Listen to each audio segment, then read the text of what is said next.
Good evening, healthcare professionals. I'm Santosh.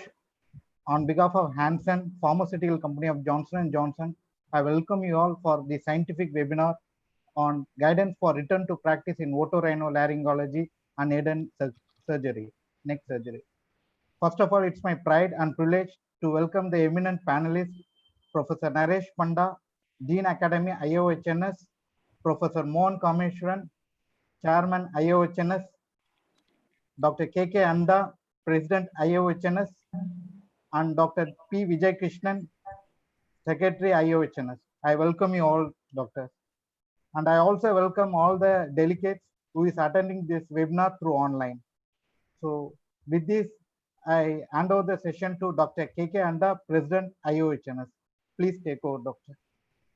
Good evening, and thank you, Mr. Santosh Kumar. I thank Janssen for facilitating this program, which is very, very relevant in today's time. This is an initiative of Indian Academy of Otolaryngology and Head and Neck Surgery. And the aim is, as the epidemic of corona has moved forward, perhaps it has still not reached the peak, but we can't sit idle for too long. We have to come back to our work. We were already doing emergencies, semi-emergencies. So the question being asked is, how long should we wait? What are the precautions we follow in OPD, in our admissions, in wards, and in OTs? And for ENT, it is very, very relevant. We are probably one of the most exposed healthcare personnel, both in patient examination, dealing with the airway, dealing with the nose, dealing with the oral cavity. And we cannot be too complacent without following the proper precautions and guidelines.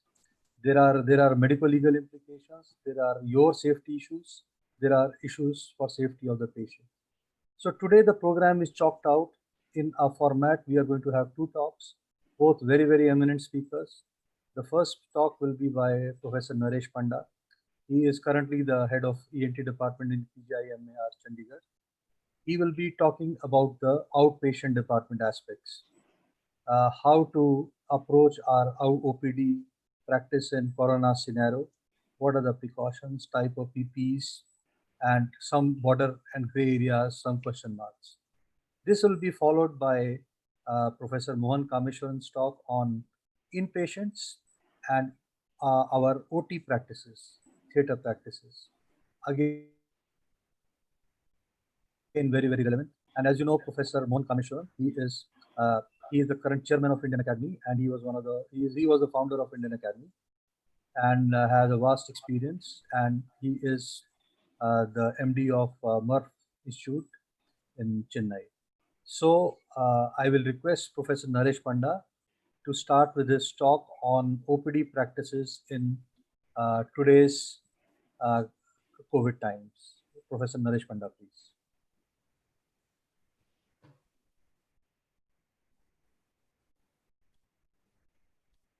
Thank you, Dr. Handa. Good evening, everybody. Professor Mohan Kameshwaran, Chairman, Indian Academy of Otorhinolaryngology, Head Neck Surgery. Professor K.K. Handa, the President of the IAOHNS, Dr. Vijay Krishnan, the members of the pharmaceutical Hansen, dear colleagues attending this webinar, seniors and friends. I would be talking on the considerations for ENT outpatients clinics during this COVID times. Now, to begin with, the ENT fraternity, there is another feather in the cap for our fraternity. Our health minister, who is an ENT surgeon himself, has been elected as the chairman of the executive board of WHO, and that actually is a proud moment for all of us in the specialty of ENT.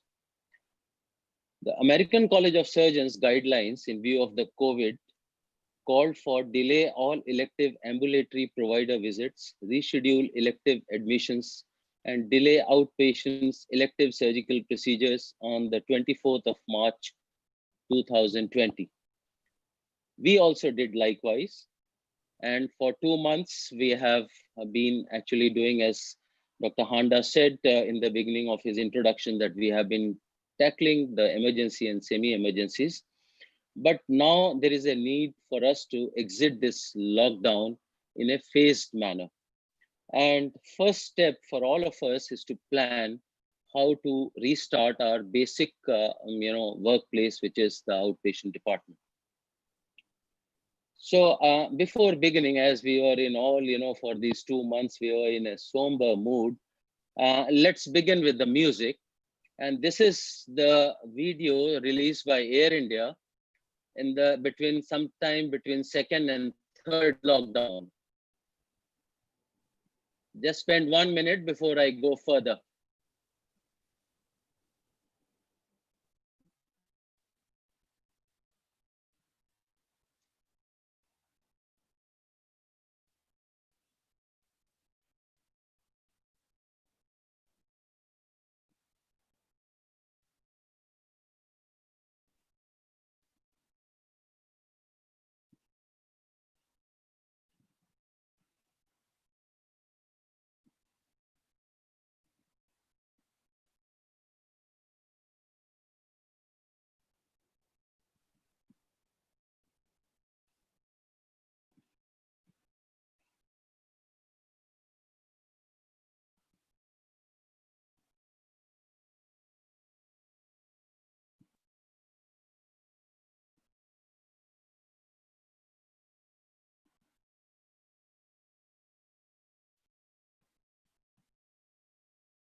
Okay, so like the Air India, our wings are also eager to fly.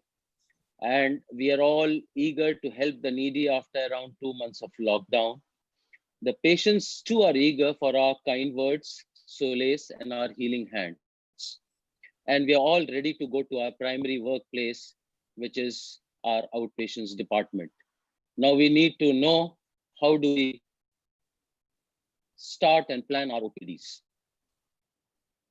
The COVID pandemic has shaken the world, and this picture depicts the human predicament as we have been locked out like animals. And way back in 2019, we were enjoying our life. We never anticipated what is going to happen in 2020. But then we know that, as our president just said, that we are the most susceptible specialty, as this virus resides in high concentration in the nose, the nasopharynx, and the oral cavities. And otolaryngologists and their procedures are closely linked, as we are the ones who actually doing a lot of aerosol generating procedures. So we need to prepare the exit plan, flatten the curve of transmission by isolation, distancing, and frequent hand washing. Now, as it is important that we know that the lockdown is over, but the pandemic is not. During the planning for exit, we need to take care of the 3 C's: the care of our patients, the care of the healthcare professionals or personnel, and how do we deliver the care safely. Now, coming to the PGI, these 2 pictures, this is the right side of the screen is the picture at the entry of our OPD. And you can see the registration counter where, I need not emphasize what's going to happen there, so much of overcrowding. And we can't have, during this COVID times, this is unacceptable. So we need to plan how, we are going to start our OPD process. And we at PGI are actively, for the last a month or so, are planning our OPDs. How are we going to do it? So let me explain with this diagram that we are planning to have a holding area for the patient. So directly, they will not be entering the outpatient department, whereas they will be coming first to the holding area. from the holding area, the patients would be called in batches of 10. So we are planning to set up a screening OPD for 10 patients. So 10 patients get in, go for screening, and the screening, after the screening is over, for fever, cough, breathlessness, any loss of smell, taste, all this, and if the screening is negative, they only go to the registration process. And after the registration process, and then they will go, and there will be a preference for different age groups, children, and then middle age group, and the elderly people. And then they go to the respective OPDs from the registration area. Even in the registration, where is the waiting area in the respective OPDs, and I'll be coming to describe how we are going to restructure our OPDs so that we are safe, we don't intermingle with the patients, and we see them without much of overcrowding. And after the consultation, they go to the pharmacy, and then ultimately have their medicines, and then they head back home. So this important that we know about something about the practice protocols for patients. So as I was saying, earlier, pre-COVID times, we were seeing around 800 to 900 patients in the ENT outpatients, and we plan to keep 10% of the earlier attendance. That means we have decided that we would not be seeing more than 100 patients, that too in a staggered way. So what we have done recently now, we have not started the physical OPDs, but what we have started is something called a telephonic or teleconsultations. So the patient rings up, there is a helpline consisting of 16 telephone lines. He calls this registration, he gets registered, a card is generated. These cards are now sent to the respective OPDs. And we have started doing it for the last 1 week. And then we have the smartphones, then these numbers are, the patients are called, and then they are asked about their complaints, they are asked about their symptoms. And then we also use the smartphones to have their pictures of the investigations, pictures of the neck swelling, etc. And then we give the consultations. We have been doing it for 1 week, and then the response is quite good. And in fact, we have been seeing a lot of patients who actually need not come to the OPD, and earlier they were all crowding our OPDs for these simple ailments. Now, physical examination, even now we have decided that we will not be doing physical examination, but some of these cases may be belonging to semi-emergencies or emergencies, and they are called for physical examination. The second phase of our OPD services will be the physical examination. And as you can see this picture, we have planned to do the restructuring in the OPD. Now, restructuring means the patients and the healthcare workers will be entering the OPD complex. This is our ENT department located at 4th floor level. So the patients will be, coming through the lifts here, and the healthcare personnel will be taking the stairs. So the healthcare personnel come here, go to their respective rooms. This is the red color. And the blue lines, you can make out, the blue lines is for the waiting area for the patients. So patients come from the lifts, straight away come to the waiting area. And from this waiting area, a group of 4 to 5 patients will be called to each respective rooms, so that one by one, they go to the respective consultations. Earlier, this scenario was not at all like this. And earlier it was all free for all. And those who have seen our OPDs will be wondering, how we are going to do it now. But then this is how we are planning to do, and reducing the crowd, and so that we also help them, and we help our healthcare personnel and the patients alike, intermingling with each other, thereby preventing human-to-human transmission. Now, going further with the practice protocols, the standard operating procedures for the physical consultations, as I have already said, that there will be a screening OPD for fever, cough, sore throat, breathiness, loss of smell, taste. There will be thermal scanning, and Arogya Setu, the app is compulsory for all the patients attending the OPD. There will be staggered appointments, 8 to 10 in an hour.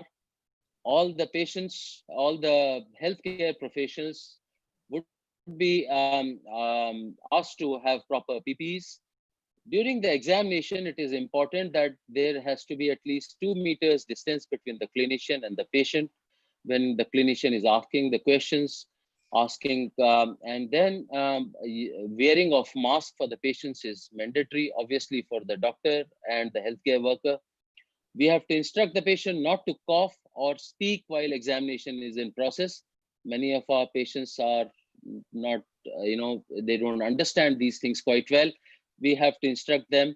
And then the foremost and important thing is we have to limit the consultation time for each minute, and that is the contact time for the virus.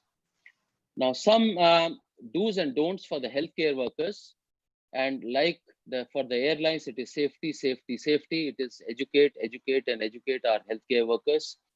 As I've already told you that there has to be a separate entry for the healthcare workers and the patients to keep the intermingling of them and the patients to the minimum. There could be a possibility to avoid white coats, because if you have to wear PPEs, it may not be possible to put on your PPEs over the white coats. One can consider having OT scrubs in the OPD and to avoid cell phones while in OPD for your own safety. Now, one thing which is important, and most of our 40 to 50% of our work during the OPDs involves aerosol generating procedures, like we do so many nasal endoscopies, we do so many laryngoscopies for examination, trying to reach the diagnosis. And these are the procedures where we have to be very, very careful, because if we don't use proper protection in these patients, and when we are doing, some of these patients may be coming with airway obstruction, stridor, where we may have to do in the minor operation theater tracheostomies. We also do a lot of tube changes, a lot of this is one of the procedures where the healthcare person has to be very careful in the minor operation theater. Now, Dr. Handa was talking about the PPE guidelines, and that is very important. There is a lot of confusion amongst various hospitals, what all PPEs to be provided to the healthcare workers. And this picture shows the PPE guidelines, which has been devised by the PGI for our healthcare workers. So you can make out that help desk registration, the registration counter, triple layer, security personnel, the screening area, the doctors who will be doing the screening OPD will be putting on N95, emergency resuscitation N95. Suppose if you have to collect the nasopharyngeal swabs, you have to use the N95. The consultation room where the doctors, nurses, hospital assistants, or triple layer surgical mask will do. But for the consultation rooms in the dental OPD, the ENT OPDs, the eye OPD, and the pre-anesthesia checkup, where we come in close contact with the patient, and N95 mask is mandatory. Then again, minor OT procedures, then when you are touching the patients for fine needle aspiration, cytology, again, an N95 is required. So this actually, and then eye protection when you are, same true for when you are doing a consultation. I showed you the picture in one of my presentations where the doctor is wearing all the protective gown, the gloves, the eye shield, and those things are mandatory for all of us. The gown again is important for patients who are when you're doing some aerosol generating procedures, and they should be fluid impervious gowns. Coming to the protocol for hygiene and sanitation, and we need to frequently hand wash, having alcohol based 70% isopropyl alcohol after examining every patient. The OPDs have to be fogged every day, 1 hour before commencement of OPD. And we are using the fogging agent, which is the hypochlorite solution, which is actually irritant to the eyes. We need to do it 1 hour before we start the OPDs. Otherwise, there is a lot of eye burning. One important thing is to consider regular application of the disinfectant hypochlorite solution on surfaces that is door handles, switches, your other things which unknowingly will be touching. And actually, in order to prevent transmission, we have to regularly apply disinfectant solution. Frequent cleaning of instruments is again important, and these instruments have to be cleaned in different places so that there is no contamination of the instruments also there. The proper disposal of waste and washroom cleaning is important. As you can make out, the color coded the garbage bins, and they have to be properly utilized to have proper segregation of the biomedical waste. Uh, as far as air conditioning is concerned, I think it is important that to have an open door policy. That means you can have the air conditioning working, and at the same time we can have the doors open so that some of the air or you can put in an exhaust where some of these air can be exhausted out. And then this picture is that air conditioning vent. It should be from behind the clinician, so that this whatever the air is going from the clinician side and away from the clinician towards the windows. So these are some of the things which we can think about doing in our OPDs to be safe. Now, disinfection for SARS-CoV-2 virus. It is known that this virus can be detected in the air for 3 hours. It can be viable on surfaces for several hours, up to 24 hours. And that's the reason that surface disinfection is very effective and important. That if you can do the surface disinfection, the oily surface coat of the virus is disabled, and this cannot infect a host cell. And that's the reason that a regular disinfection of these surfaces assumes importance. Now, coming to the end, and again, I will end it with a music to cheer all of you.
Yeah, thank you very much.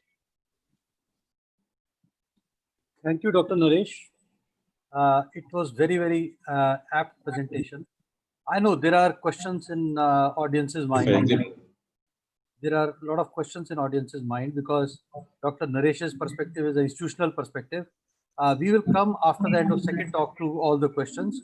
Now I call on Professor Mohan Kameshwaran to take up the issues in the inpatients and in the operation theatre. Professor Mohan. Thank you, Professor Handa. I think it's been a very illuminating lecture by Dr. Naresh Panda. I think, as you said, it's something which is very vital and it's a need of the hour. So I'm going to be now looking at the second part of the webinar today, which is to return to clinical practice in terms of considerations for admissions to hospitals and also how to start surgeries.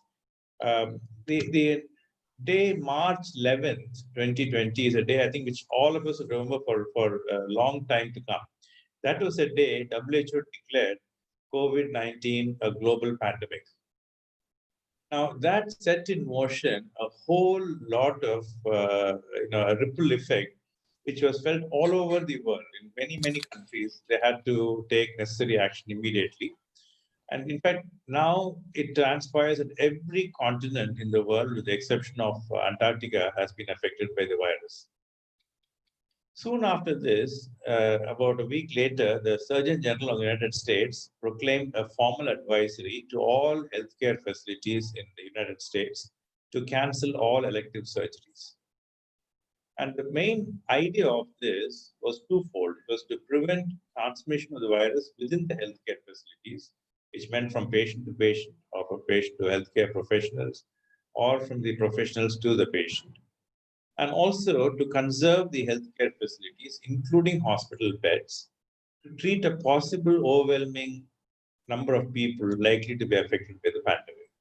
So it was actually a twofold thing. And as it turned out, this was very important because, in fact, later on, the hospital beds were requisitioned and were completely overwhelmed and filled with patients in the United States. Now, the COVID-19 infection has been described as a three-stage process. The first stage is an asymptomatic incubation period, roughly from 2 to 12 days. And for ease, we say 2 to 14 days, where you could or you could not detect the virus. The virus may or may not be detectable.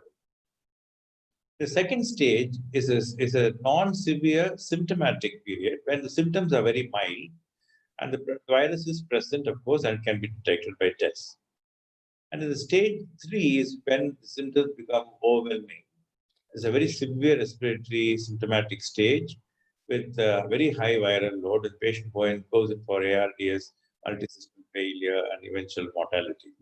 Now, it's very important to emphasize that not all patients go through all the phases. In fact, we know now that more than 80% of patients in the community who have the virus are quite asymptomatic. So therefore, it's only a very small proportion who become symptomatic.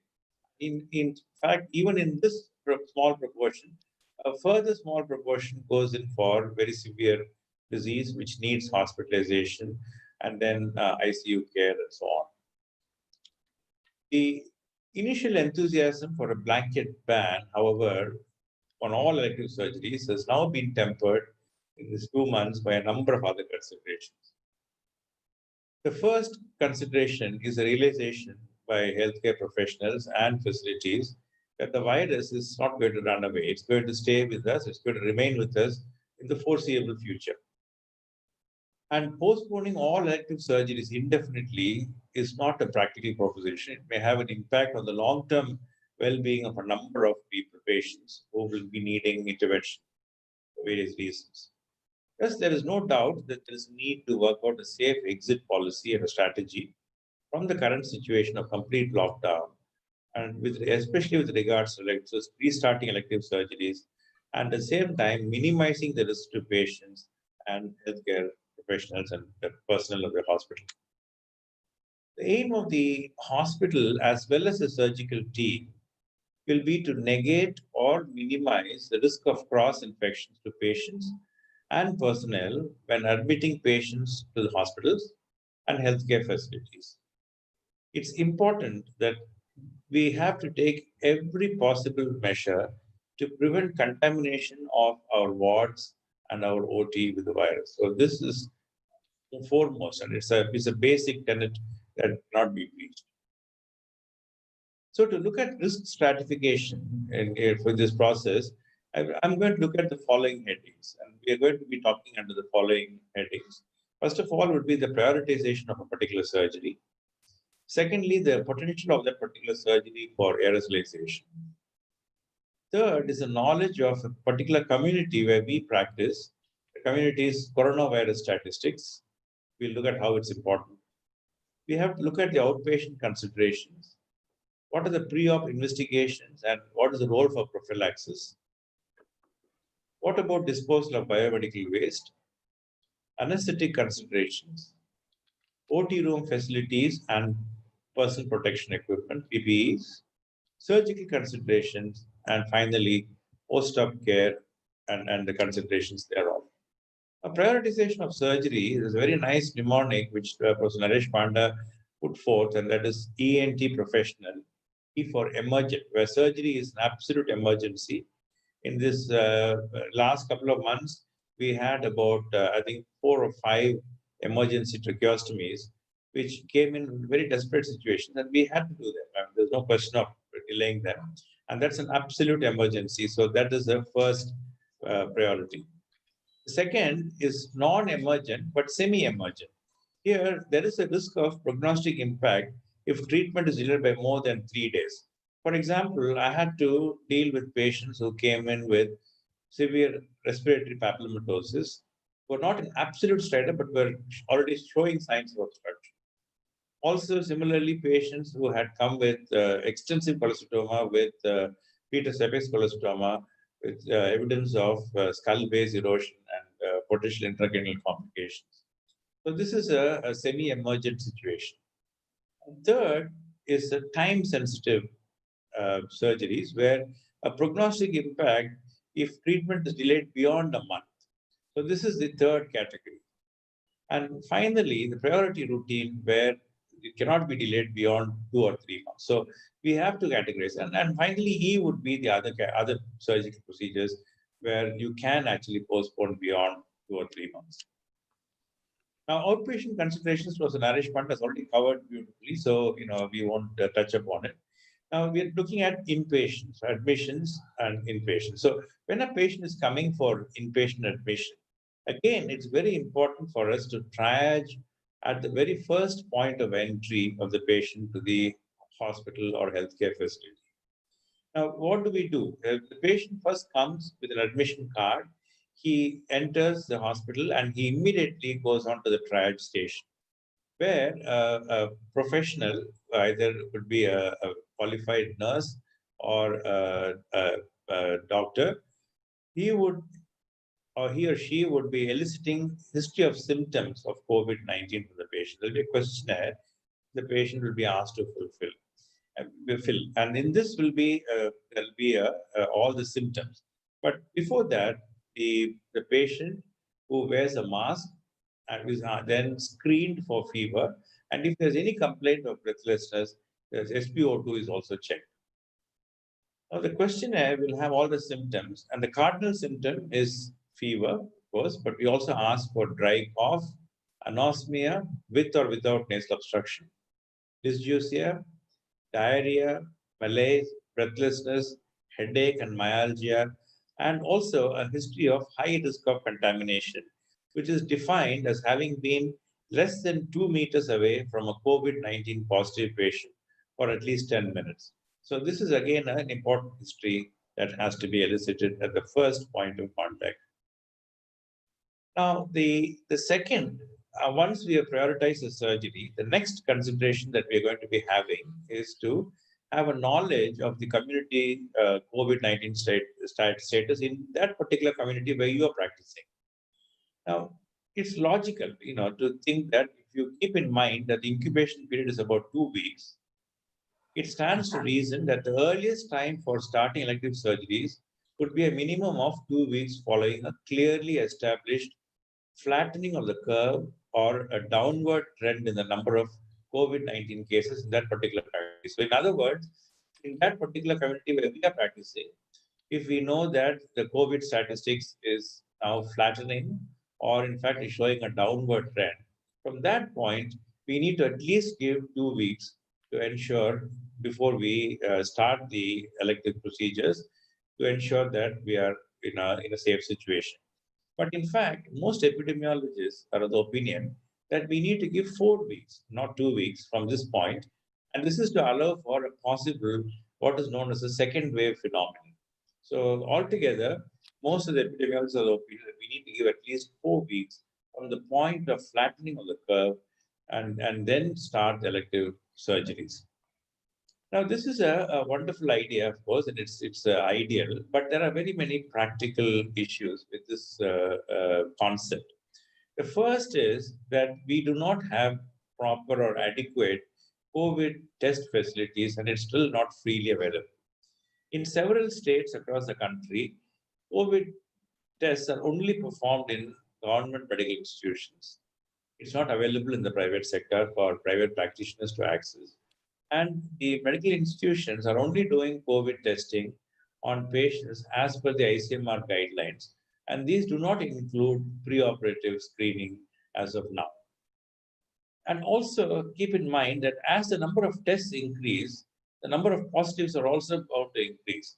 So this increase in numbers does not represent a true increase in the community of COVID infections. In fact, what it represents is an increasing in the number of testing in the community. So for all these reasons, the above statement which we made, although ideal, may not be really practical in many parts of the country.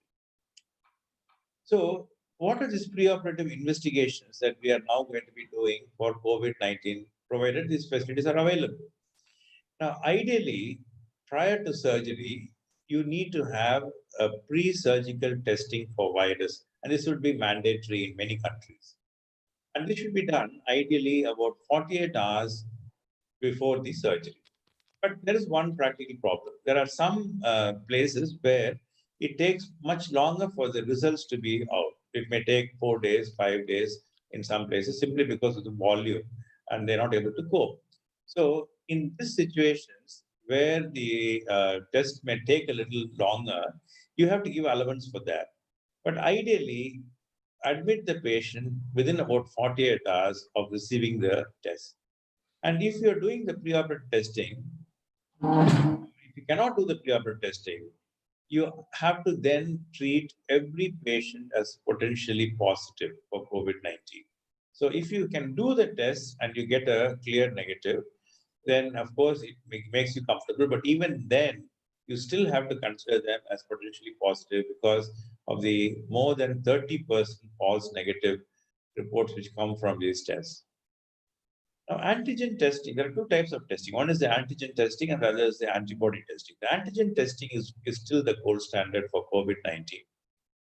And it's an RT-PCR test which is done. Usually takes a few hours.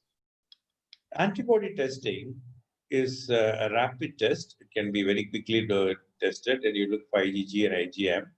But then the problem now is that the kits which have been brought in for doing antibody testing are all very suspect because the standardization for these kits is now very, very questionable. And many of these test kits have been returned to the countries where they were manufactured because of inadequate safety standards of this testing. Another useful way of screening these patients preoperatively is radiology. So chest X-ray should be done for all patients who are going to go for surgery, which we do anyway.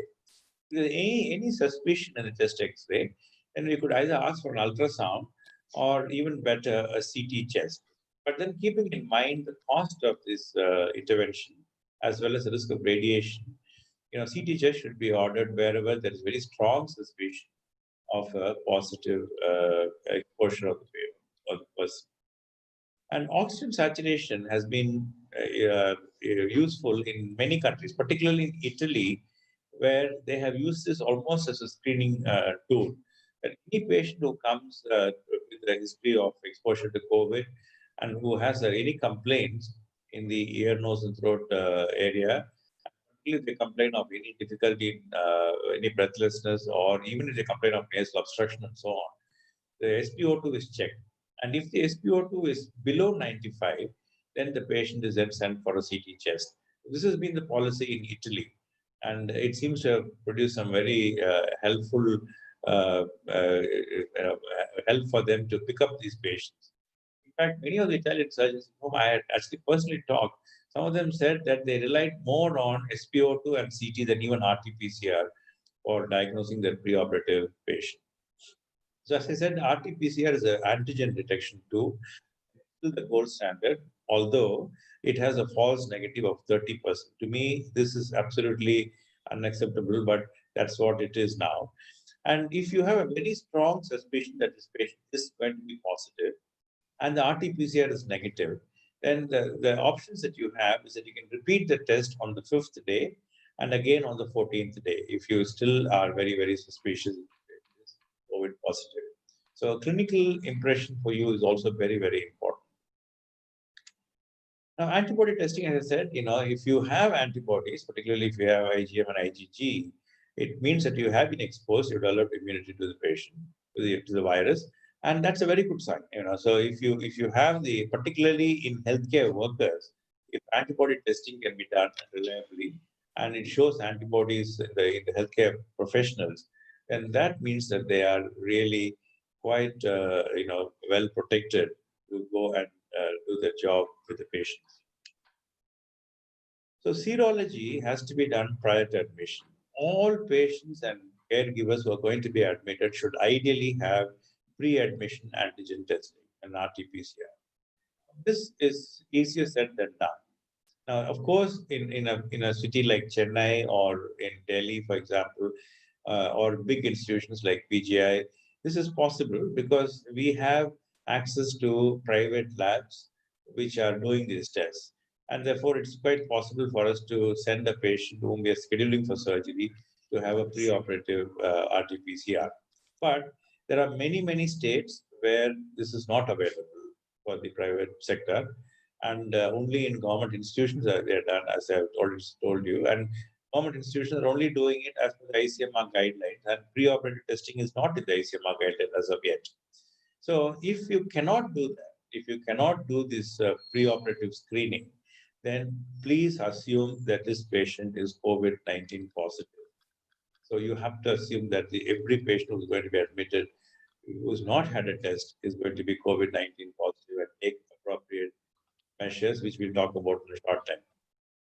All patients, even if they're doing let's say we have scheduled a patient for surgery in, let's say, in 4 days' time, the protocol in our institution in Chennai would be that 2 days prior to admission, he would have the RT-PCR. And from that point, we ask them to isolate themselves completely at home. So they don't meet anyone and they keep themselves. And same applies also to the caregiver.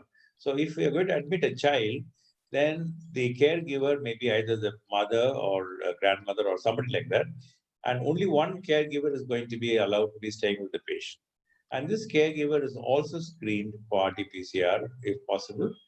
If not, they also follow the same routine as isolation for at least 2 weeks prior to surgery if this test cannot be done. If the ideal patient who you admit is a patient who is antigen negative but antibody positive.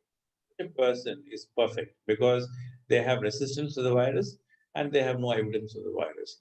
So these are the patients who will need no further testing in the hospital, no matter how long they're going to be with you. But let's say both are negative. The antigen is negative and antibody is negative. Fine, you can admit the patient, you can do the procedure. But if the patient is going to be staying in the hospital or healthcare facility for more than 2 weeks, then it's mandatory and it is in your interest to retest the RT-PCR or the antigen test after 2 weeks of admission to the hospital. So long stay patients in the hospital will need, after 2 weeks, to have a repeat test for the RT-PCR, provided they are not, if they don't have the antibody testing done preoperatively and its antibody is not known. What about prophylaxis? Now, we've all heard a lot about hydroxychloroquine. In fact, ICMR recommends it also. And, it became very popular with President Trump, of course, propagating it. But the evidence for hydroxychloroquine has been slowly dwindling, I'm afraid. And in fact, one of the very recent articles in Lancet has very clearly demonstrated that there's absolutely very little evidence to suggest that hydroxychloroquine offers any prophylaxis in COVID-19. And on the other hand, it definitely has significant risk of fatal cardiac arrhythmias in susceptible people who have a long QT, and therefore has to be given with extreme caution under medical supervision. So therefore, it's only fair that we relook at hydroxychloroquine prophylaxis in the long run, and I think there's need has come now in view of this Lancet article now, for the scientific minds to rethink this strategy we've been following all along. What about precautions in the operation theatre? There's no doubt the surgery can pose a high risk to personnel. So therefore, it's very important to ensure proper OT sterilization. One good thing, and the silver lining in the cloud, is that this virus is extremely fragile and can be very easily killed or destroyed. So proper sterilization, whatever the method, will easily get rid of the virus. So it's very important for us to ensure that OT sterilization is done, and preferably to be done every day and before we start the surgical procedure, at least an hour before. The operating room should ideally have a negative pressure airflow. This would be perfect because this would prevent aerosol from escaping from the OT. But this is not always practical, and I think it's very difficult in India to restructure the entire OT. So, therefore, if most of the OTs will have either laminar flow, and if you have a laminar flow or air conditioner, please make sure that it's behind the surgeon and other professionals, as was mentioned by Professor Panda in the outpatient clinic. Same applies in the OT too. Very, very important is to restrict the number of people inside the theater. Gone are the days when we could have observers sitting inside the theater watching and so on. They're all going to be sitting in some other room, and we are going to be streaming the surgical procedure to another room, and they're all going to be watching from there. So the number of actual personnel who are going to be inside the OR who are going to be limited, and only those who are absolutely essential will be staying inside the OR. Personal protective equipment or PPEs is very, very important. It's very important for two reasons, because you want to reduce both the air contamination and contact. Now, this could be air contamination by aerosol, which is defined as particles which are less than 10 micrometers. And these can remain suspended in the air for up to 3 hours, and they may contain the virus. And the contact is usually in the form of secretions, which the patient may cough out, or droplets. And these are more than 20 micrometers in size, and they contain a sizable number of virus particles. So, and particularly ENT procedures where the patient will be coughing or sneezing, who are very prone for producing droplet infections. Both of them can carry the virus, and it's very important for the personnel in the OT to be protected with personal protective equipment. So PPEs can be either FFP2 masks, which are N95 masks, or powered air purifying respirators, as shown in the picture, PAPRs. These are more expensive. It comes to about 1.5 lakhs or so, but they are very helpful in that they are very, very protective, and also prevent so much of fogging. So they are very helpful for long procedures, surgical procedures. A cap is very important. Eye protection is very, very important. This could be in the form of a helmet with a transparent visor, ideal. And where it is not possible to use a visor, as in the case of microsurgeries and so on, tightly fitting goggles becomes very important. It has to be long-sleeved, impervious gowns, which has to be worn, and particularly procedures which are prone for creating a lot of aerosols, like, for example, airway surgeries, or where you use drills in the mastoid and so on. You need to definitely have a proper hazmat type suit. And gloves, needless to say, is very important. Now, there are some surgical procedures which are not generating the aerosol. So they are non-aerosol generating procedures. For example, it could be a thyroid surgery, or it could be a superficial surgery in the neck, like a removal of a lymph node, or so on, where you are not actually going to be entering the airway or contaminating the theater. Here, the American Academy recommends that it's enough that you wear proper surgical mask and gloves and eye protection, and all that you need to be doing, like every other person, but have a proper mask. And this is very important. Now, this is a picture of me in the theater in a procedure like a high-risk procedure, like, for example, a mastoid surgery or a tracheostomy. Here you can see that I've got a hazmat suit inside, the full head cover, and on top of it, the sterile gown, double gloves, and a visor which is completely covering the face. There's an N95 mask. So what is not shown is the leggings, which are also covering the foot. So it has to be a proper care. The same thing applies to all the personnel who are going to be inside the OR. Appropriate biomedical waste disposal was very, very important. All cytotoxic drugs into the black box, soiled waste into the red box, and it's for deep burial. And anatomical waste also goes into the yellow for deep burial. And infected plastics and sharps have to be sent to hospitals. where they're all properly managed. Now, anesthesia in general is very high risk procedure in COVID era, but particularly so in ENT practice. So ENT anesthesia is something which has to be looked at very carefully. Now, how do we go about, how do we minimize the risk for the anesthesiologist and indeed all personnel in the theatre?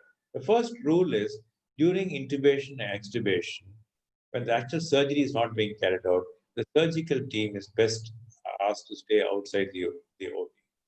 Only the anesthetic team and the essential personnel for the anesthetic procedure stay inside the OT. And patient enters the OR with a surgical mask on him. And then the pre-oxygenation is done by the anesthesiologist over the surgical mask prior to the laryngoscopy and intubation. A plastic drape with access holes for the hands of the anesthetist is made over the patient's head, and I'll show pictures of that during the pre-oxygenation and also during intubation.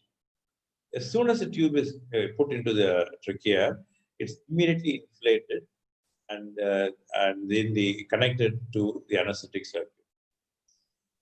And the plastic drape is then removed after securing the endotracheal tube.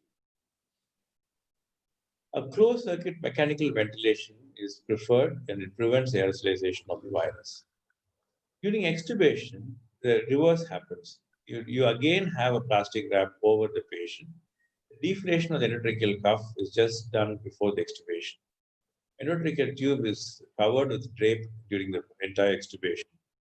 Surgical mask is immediately put over the patient as soon as the tube is removed, and then the post-oxygenation is done over the patient. Now, this is an image of a natural image in our hospital.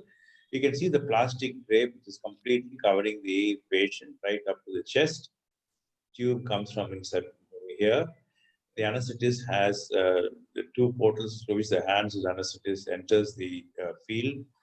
The mask is held over the surgical mask which the patient is wearing, and the pre-oxygenation is anesthetist is completely protected with a full hazmat suit and a visor to cover the face shield to cover the face.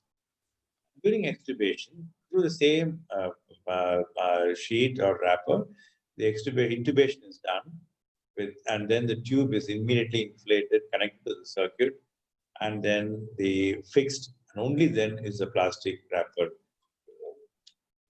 Now, what about surgical issues? There's a proclivity for respiratory pathogens to involve the middle ear, nose, nasopharynx, oral cavity, oropharynx, and upper airway, as we know. In other words, the entire field for the ENT surgery. So there's no ENT surgical field that is really free from the virus, and we have to be very, very careful about it, as our president said in the very introductory remarks. Viral upper respiratory tract infections directly or indirectly result in middle ear effusion also, middle ear infections, and via this tissue. And we really don't have proper study till now about the prevalence of virus in middle ear effusion or in middle ear infections. And we don't know the viral load in this situation. It's best to assume that if a patient comes with effusion, then they may be positive in the effusion for the coronavirus also. Significant aerosolization happens also during drilling for the mastoid and irrigation, as well as in nasal endoscopy, laryngeal and tracheal surgery, all airway surgeries. And simple surgical masks are ineffective at preventing inhalation of the bone dust particles by the personnel in the OT. So an N95 respirator or a mask has been shown to significantly decrease the particle exposure in this. In some studies, up to 95% reduction in the risk to the person. So let's look at each subspecialty. In otology, we know that bony microspicules are generated by drilling of the mastoid, and they can penetrate also the cornea. Not only can they enter via the nose and the oral cavity, but also via the cornea, and penetrate the cornea and serve as a possible vector for viral transmission. The operating microscope may offer some protection for the eyes in practice, but there are no studies to actually validate this till date. And transconjunctival spread of COVID-19 has been reported in more than one publication.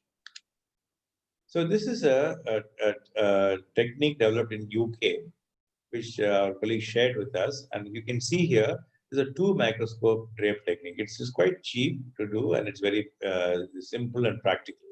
Here, one drape covers the microscope as is usual. A second drape is modified, so it goes from the microscope to the patient, completely enclosing the patient up to the chest. And there are 2 portals through which the surgeon enters and then he does his work, etc. By doing this, you have isolated the surgical field from the rest of the OR and minimized the aerosol contamination of the OR.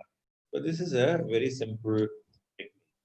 Now this is a picture from Germany, and you can see another technique which is being used here. The surgeon has isolated himself from the surgical field with drapes, and this completely cuts him off. And this is a microscope objective, and cuts him off from the field. But there are a couple of flaws in this. That one is that there could be aerosol contamination still happening, and it can go from to the openings here. You can see that the staff are not protected in this particular arrangement. So this is not something which I would recommend. This is something which is happening in our center, doing otology procedure, where you can see that the same arrangement is made from the microscope, one drape covering the microscope, another drape from the microscope covering the surgical field completely. Surgeon's hands are inside the drape, and the operative field is completely cut off from the OR environment. So this is a very good way of isolating the surgical field from the OR to minimize contamination of aerosol contamination of the OR. And it's also very helpful for the surgeon to be also properly protected. You can use an N95 mask and cap and gown and so on. So this is a viable proposition in our country. And I think it's something which we can explore. More advanced techniques like extracorporeal video microscopes or exoscopes, we'll see in a minute. They are very good because they provide high definition views of the operative field, and they completely cut off the operative field from the surgeon. Robotic surgery also has the same advantage in that it may cut off the field from the personnel and surgeon and the anesthetist. Exoscopic surgery is basically a high definition video telescope with an operative monitor system, and you can perform the microsurgery, and this is an alternative to the operating microscope. Here you can see an exoscopic surgery picture from Japan of a neurosurgical procedure, and neurosurgeons there have started using it quite regularly. It is quite possible that it may also catch up in otolaryngology in the years to come. And, we still don't know, but this is one definite option where you can completely cut off the aerosol risk to the OR, but it is expensive. What about rhinology? Now, endoscopic surgeries are considered very high risk for aerosolization. So use of a face shield with a full hazmat suit is absolutely important for all personnel, and particularly for the surgeon. And powered instruments should be avoided as far as possible because of the risk of aerosolization is very high in using microdebriders and so on. In head and neck, airway surgeries pose particular risk to the person in OT. Use of diathermy should be limited again because of the risk of aerosolization. Bronchoscopies and laryngoscopies can no longer be outpatient procedures, and they have to be carried out with full protection in a proper room, or preferably in an OT. Tracheostomy has to be done with special considerations, and we look at those issues. This is microlaryngeal surgery being done by me in this period for a patient with papillomatosis who was coming in with airway obstruction. And you can see again, same arrangement, one drape on the microscope, another drape from the microscope going all around the patient over the suspension and completely cutting off the field from the OR. What about tracheostomy? Now, tracheostomy has to be done with extreme care and protection. And as far as possible, try to do it on an intubated patient if it's possible to intubate. So local anesthetic procedures for tracheostomy, unless it's absolutely unavoidable, should best be avoided. There must be full protection for all personnel in the OT, and only the essential personnel should stay. As we come to opening of the trachea, it's best done with the patient in full apnea. If he is in anesthesia, keep the patient in complete apnea when you're opening the trachea. The endotracheal tube is withdrawn to just above the tracheal opening, not removing it completely, but withdrawing it and keeping it above the tracheal opening. And you do the tracheal opening and then immediately insert the tracheostomy tube inside without wasting time. And the tracheostomy tube is probably best connected already to the circuit or immediately connected to the circuit as soon as you introduce it, and inflate the cuff so that you minimize the risk of aerosol contamination. So a closed circuit is connected and ventilation is assumed at the earliest as soon as the tube is introduced to the trachea, and then only is the endotracheal tube removed from the arm. If patient cannot be intubated, let's say he's got a big growth or something is obstructing the glottis and it's not possible to intubate, then keep a surgical mask on the patient and keep an anesthetic mask over the surgical mask, even if it's under local anesthesia with oxygen. And let the anesthetist be having all the precautions as you have already said, but keeping the mask on the patient over the surgical mask of the patient. Now, given the risk of exposure to potentially infectious aerosols with the use of high-speed drills in otology, airway surgeries, and endoscopic surgeries in patients with COVID-19, preferential use of PAPRs, which are powered air purifying respirators, which as we already said, and N95 to mitigate both inhalational and transconjunctival exposure is recommended. If you're using an N95 mask, it's mandatory to use goggles which are tight fitting and face shields wherever it's possible so that you minimize risk to the conjunctiva. If PAPR is not available, an N95 respirator and eye protection, preferably in the form of full face mask or seal goggles, should be utilized. Intraoperatively, adequate hypotension will facilitate by reducing bleeding and again reduce the aerosolization due to blood and other mastoid fluids. An alternative, which is now being recommended, particularly from Italy, is the use of piezoelectric drills, of our standard micro drills, as they are thought to have much less potential for aerosolization. But this is yet not validated. Piezoelectric drills are also more expensive, so we have to still wait and see. What about post-op issues? Limit the caregivers in the hospital. So keep just one person in the hospital, and also as far as possible after discharge home. So if let's say we're operating on a child, you have to have a caregiver. So just make sure that one caregiver, and we already have screened this caregiver pre-operatively. Remember, you've done a testing for them, or if not testing, ask them to isolate this for at least 2 weeks to make sure that they are safe. And only one caregiver is allowed along with the patient. And even after discharge and going home, the same caregiver stays with the patient. And the patient is asked to isolate themselves at home even after discharge. If the patient is going to stay in the hospital beyond 2 weeks, then kindly retest the patient for COVID if possible to ensure that there's been no contamination. A cochlear implant is another separate issue. It just spend a little bit of time because now it's very common in many centers and particularly pediatric cochlear implantation. If patient is is of the high risk or has had exposure to someone with COVID-19, postpone activation.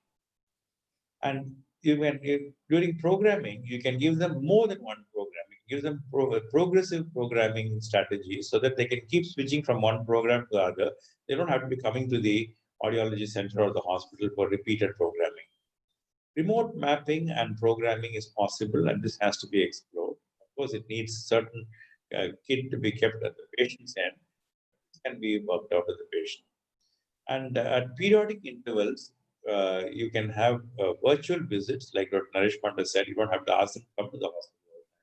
You can have telephone checkings or even check the adequacy of the map settings, even by remote mapping. Habilitation is another challenge. So far we are so used to having personal contact, one-to-one personal contact for habilitation. This may have to be revisited. So, already there are many centers in the country which have started doing habilitation by WhatsApp video Zoom platforms, etc. I think this is going to be the way forward. And since certain states like Tamil Nadu, for example, we have developed satellite centers in different parts of the state, and the patient can go to these satellite centers and connect via the internet to the main center and have remote mapping done, and also have habilitation centers which are close to their home and with proper protection and maintaining social distance. Teletherapy is going to be also more and more employed in many of these patients for follow-up.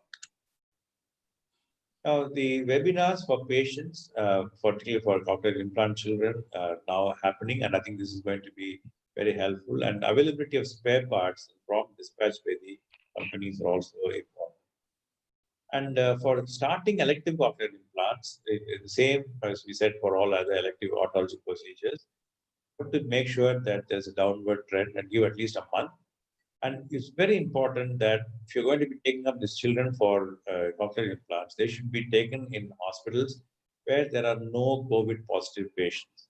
So I've heard of situations where in the same hospital, in the same block, you had both COVID positive and negative patients. Central air conditioning system. That's not acceptable. So we have to ensure that these patients are completely physically separated from COVID positive. And as I already said, if their preoperative testing is done, it will be very helpful.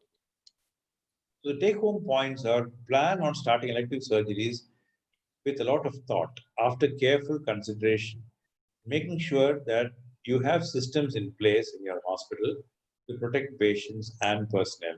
Don't be in a hurry to start the elective surgeries unless you have proper systems in place. The risk-benefit ratio has to be weighed in each case.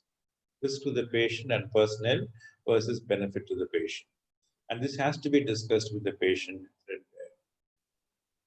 There's a lot of anxiety on the part of the patients about the COVID situation. It's very important for us to be honest in our discussion, to allay the anxiety of the patient and to explain the actual position to them. A general consent outlining the risks to the patient, although not mandatory, is still very advisable, and I think it would be a very good policy to get this consent from the patient. Thank you very much. Thank you, Dr. Mohan. We had a very, very comprehensive talk on the inpatient operative aspects. I'm sure everybody has benefited a lot. Now we will come to the specific questions. There are a lot of, there is a large number of people attending the webinar, and they have specific questions in mind. So I will be putting across few of the questions. There is a question from Dr. Tamil Mani AJ. Now he asks, what are the diagnostic procedures we can conduct safely in ENT OPD pertaining to ENT practice? I'll put this across to Dr. Panda. Your comments on this. Anything you will not, or let's ask you this way, anything which you feel from ENT perspective, which we were doing earlier, is not safe to do in OPD, any procedure?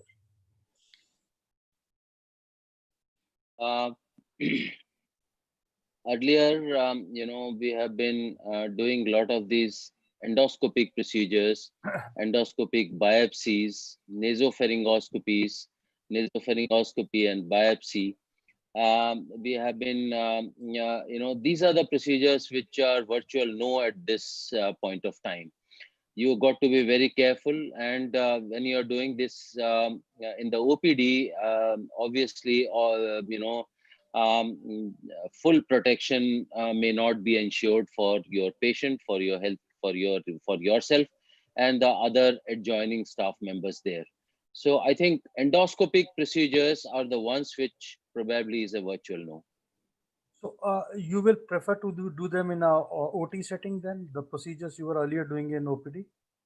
Yes, I think if there is a situation where, say, you have to do a nasal endoscopy or endoscopic excision, say for example, malignant tumors, I mean, you have to take the patient to the operation theater, and as Dr. Mohan has enumerated in detail about all the precautions, including COVID testing, ensuring that this patient is safe, then he can be taken up for surgery. Now the next question is by Dr. Sandeep Sindhu.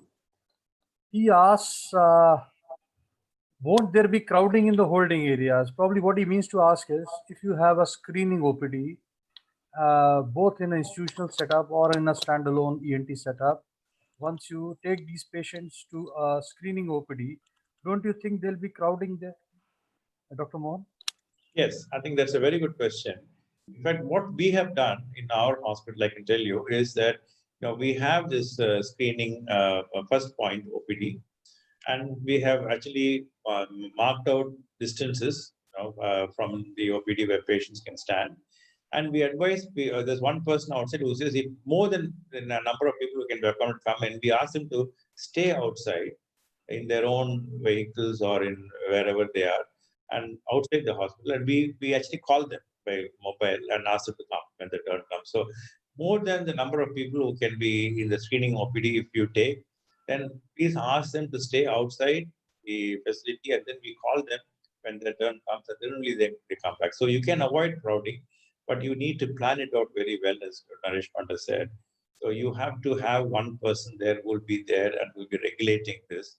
And patients who come in their own vehicles, we tell them, go back to your vehicles, we'll call you, and then you come back to the hospital. Dr. Kumud, yes, please. Yeah, you talked about the holding area overcrowding, and that's actually a relevant issue. But what we are planning is, like, say, our holding area is the one where we were all parking our vehicles. It's a basement of our multi-level parking. Yeah. And that area has been earmarked for the hold up and for the patients, holding area for the patients. And there will be adequate distancing between the patients who are being called. And they will be called again time slot wise, say between 8 to 9, 9 to 10, so that even in the holding area, there is no overcrowding. So I will add on something more. In our OPDs also, now the sitting areas, there is one seat is left between two patients. Like in planes also, perhaps they're going to do that. So there is adequate spacing, and similar to holds true for holding areas also. The next question is from Dr. Muthu Babu from Chennai. He is asking, is the use of ultraviolet light for 20 minutes recommended for disinfection? Maybe he's probably asking for the OPD setup. Are you all right disinfecting your OPD instruments with ultra UV light? I think most of us are doing ETOs. These instruments, after being used, are being sent for ETO. So, Dr. Naresh, can you take this on, ultraviolet light for disinfection? Yeah, I'm not sure really about ultraviolet, but I think I have read somewhere that it may not be actually beneficial or effective against the virus. Actually, ultraviolet light does have effect on the virus, but it's not as effective as using hypochlorite solution or washing with soap and water. But it's still effective. So what actually we have said is that use ultraviolet light only for the audiometry chamber, for the chamber where you cannot use hypochlorite solution or soap and water, because of the lining, you can't use soap and water or hypochlorite solution, spoils the soundproof lining of the anechoic chamber. So there we have recommended using ultraviolet lamp. And in fact, even 20 minutes is too small. I think you need to use it at least for a couple of hours, if you're going to be using it. So then it may be effective. But as Naresh said, I think for the outpatient setup, and as you rightly pointed out also, Dr. Handa, I think it's much better to, fumigate it or then use hypochlorite solutions for wiping and washing. That's much more effective. Rather than using UV lamp. But UV lamp can be used in places where these cannot be used, like in audiometry chambers and so on. Another related question by Dr. P. Krishna Vizak. How frequently otolaryngology instruments should be put for sterilization, and what is the best option? Dr. Naresh, what is the standard for sterilization in PGI, and are we going to change it in COVID times? I think we'll have to this disinfection has to be done with the hypochlorite solution only. Earlier we were using the surgical sterilizers to do the sterilization of our instruments. I don't think that would suffice now in the COVID time. Dr. Mohan? Yeah, I think it stands to reason. See, what we are doing now is we have pre-prepared packs, which have been sterilized and come to us, and we use them and then put the instruments in hypochlorite solution after we've used it. And this goes back for sterilization, for ETO or plasma sterilization or whatever. And you use another pack when this pack is over. So use only sterilized instruments which have come from the central sterilization department and use them. And then once you've seen a patient, put them all into the hypochlorite solution and it goes back for sterilization. So that's how we need to be doing. Maybe it will mean that we will need more instruments available to us, but in the long run, that is much better and it's more viable option for us to get. Can I add on, sir? Yes, Dr. As Mohan sir said, it has to be immediately put it into the hypochlorite solution immediately after the using, not at the end of the OPD, so that it won't get dried up, the instrument. I think perhaps the ideal will be ETO sterilization for each instrument separately, but may not be practical and possible in every setup. So the next best is what Dr. Mohan has said, that we do a pack comes of a sterile instrument and then we put them in hypochlorite solution. But we must understand the ENT instruments, previous practices have to be upgraded because this is where the infection is going to come. OT is always going to be very sterile. We are all protected, but OPD is perhaps in the most unsuspected patient, we are at a risk and the patient is at a risk. So the sterilization, OPD sterilization has to be proper and correct. Now, the next question is from Dr. GPS Murthy. He's asking what should be the appropriate distance while ear procedure or during neck surgery.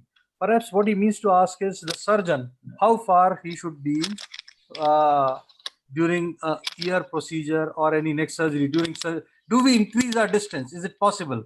Do we do social distancing when we are doing surgeries? I don't think that's that's possible. You have to be close to the patient. You can't outstretch your hands when you are performing your surgery. So the only issue is that, as Dr. Mohan very clearly demonstrated, the barrier, what you have to do.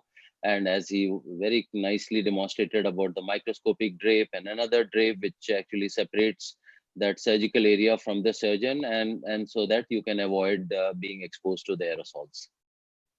But I think distance, as far as when you are operating, you got to be close to the patient. But indirectly, we can make some changes, like we start operating on the monitor.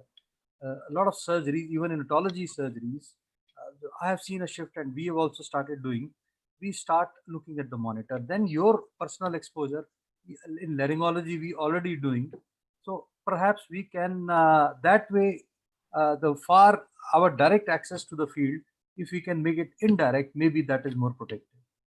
And what Dr. Mohan showed the sheets, I've seen people use, say, sort of a solid sheet, which makes a compartment between the microscope and the surgeon, instead of a plastic drape, but it is more convenient. But problem is from the sides, it is not total barrier proof. What the sheets being used in MRF, they are totally barrier proof. These ideas keep on coming as the problems come. And I think nothing is sacrosanct. The next question is from Dr. V.S. Raju from Kakinada. What cautions will be taken for hearing loss geriatric patients in this pandemic situation while screening? I think he's asking for precautions during audiometry. Dr. Naresh, during audiometry, anything specific? I think, when you are doing audiometry, one that we already have, a partition between the patient and the audiometrician. So, that way we are quite away from the patient when the audiologist is doing the procedure. There is already a screen or a barrier between the patient and the audiologist. As far as geriatric patients, you have to be very careful because they are more prone to get the transmission. We have to be careful, do proper screening, and then in the OPD also, when the audiometry is being done, they have to be segregated from the patients where there are a lot of patients. They have to be segregated from that area. The other thing that we have done in MERP is that, see, we have, if you have 3 rooms, for example, 3 audiometric rooms, then we rotate the patients between the rooms. And we also limited the number of appointments, now audiometry appointments. Initially, if we are doing about, let's say, 25, 30 audiometric tests in a day, we now do about 10 or so, and we space it out over the course of the day. So when one room is used, the other room is then being sterilized by ultraviolet, and then the next appointment is taken on, and so on. So this kind of sort of rotation between the various rooms, if possible, will help minimize also. Also, when the test is being done, the patient is wearing a mask, just as the audiologist is wearing a mask. So again, that limits the contamination also. So social distancing, as Dr. Naresh Mandra said, is already there in an audiometric room. But in addition, wear a mask for the patient. And also, please, stagger your appointments so that you extend it over the course of the day and limit your numbers. Next question is by Dr. Gautam Khond. He's asking chemoprophylaxis for medical personnel, HCQS. Now, let me ask Dr. Naresh and Dr. Mohan, have you taken HCQS yourself? No. No. Dr. Mohan has. Dr. Mohan has. Yes, I have also taken.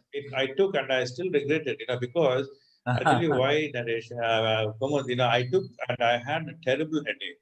And I actually didn't know why I was getting a headache. I've never had headaches. I never get headaches. So I came back next day and I was complaining that I was getting headache. And then suddenly Vijay also said he also had headache. And then one more consultant also came and said, I've got a headache. And I then rang a bell. I said, all of us took hydroxychloroquine yesterday.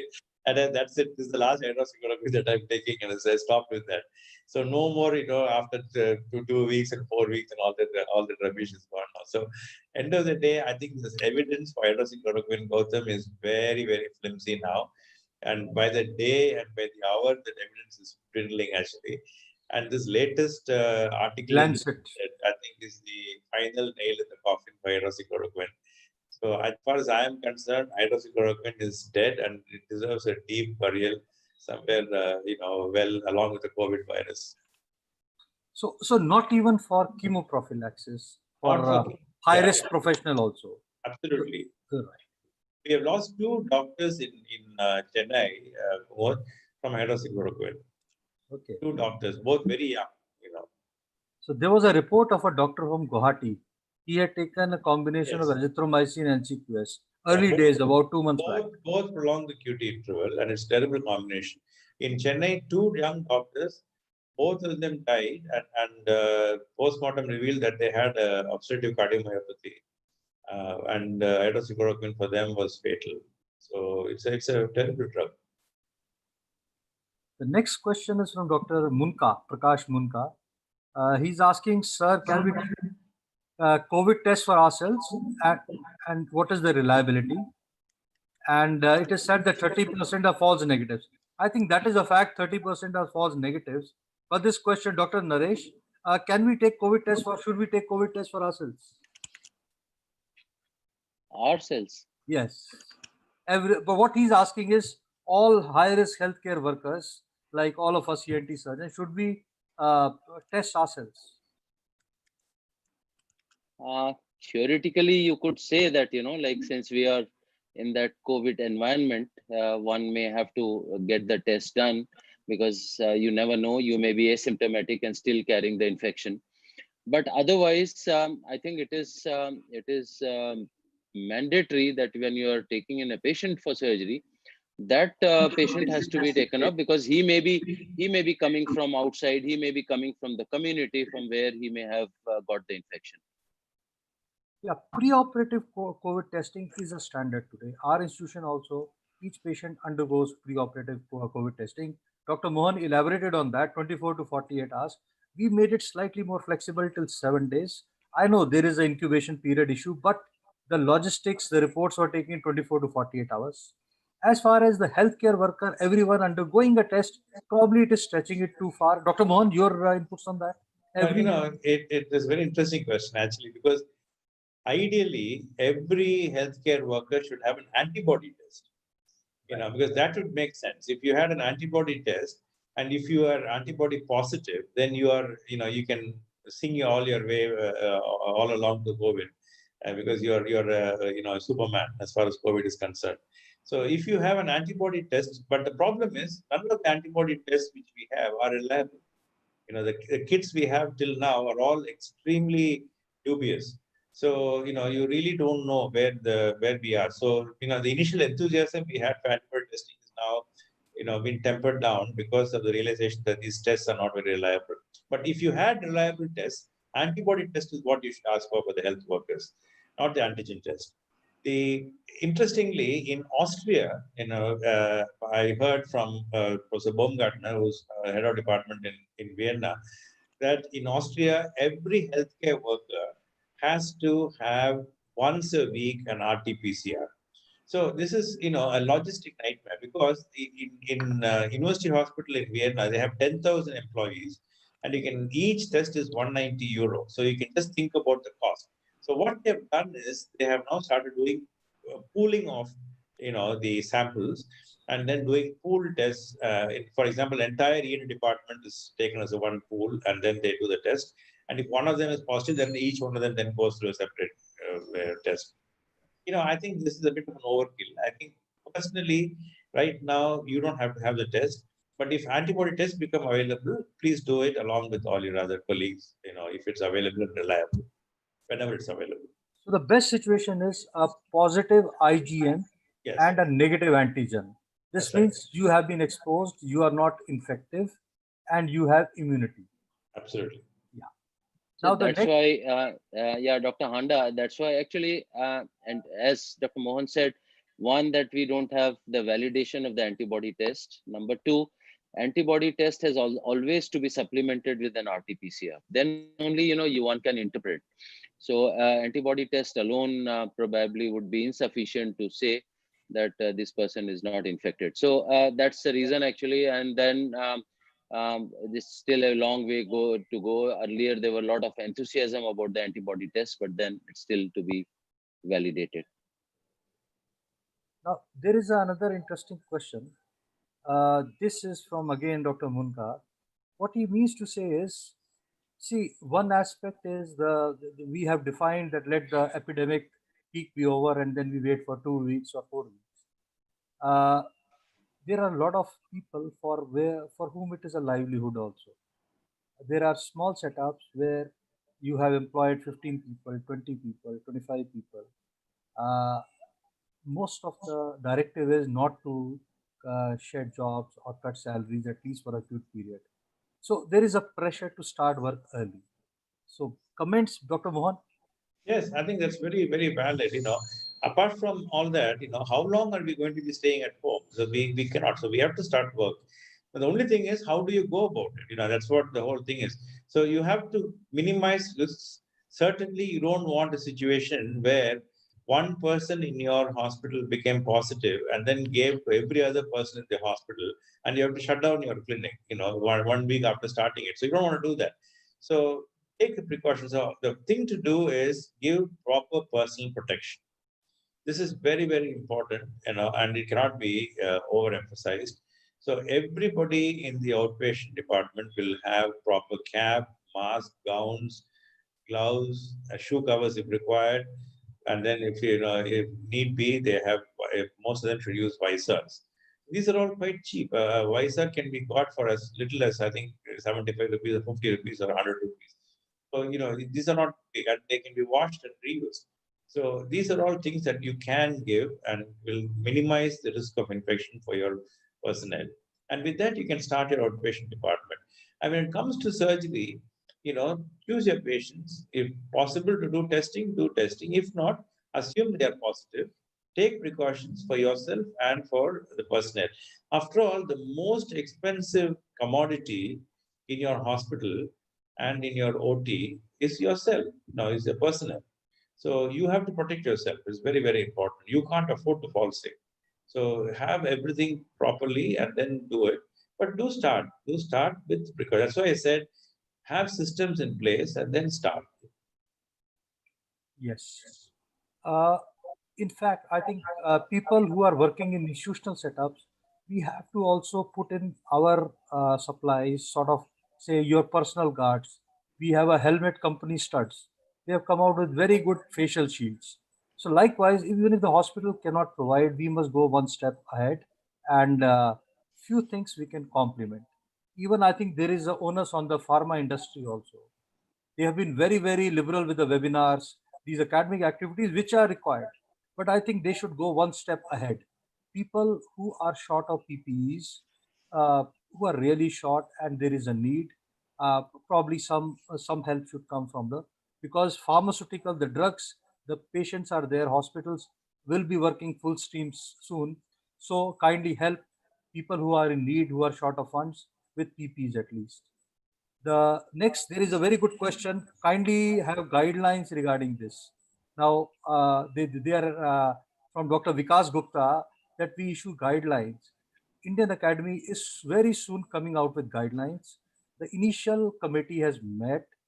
There is a draft made which will be finalized within the next 2-3 days, and it will be put to members. And perhaps Dr. Vijay, within a course of a week, will be out with guidelines. These are to help in our practice.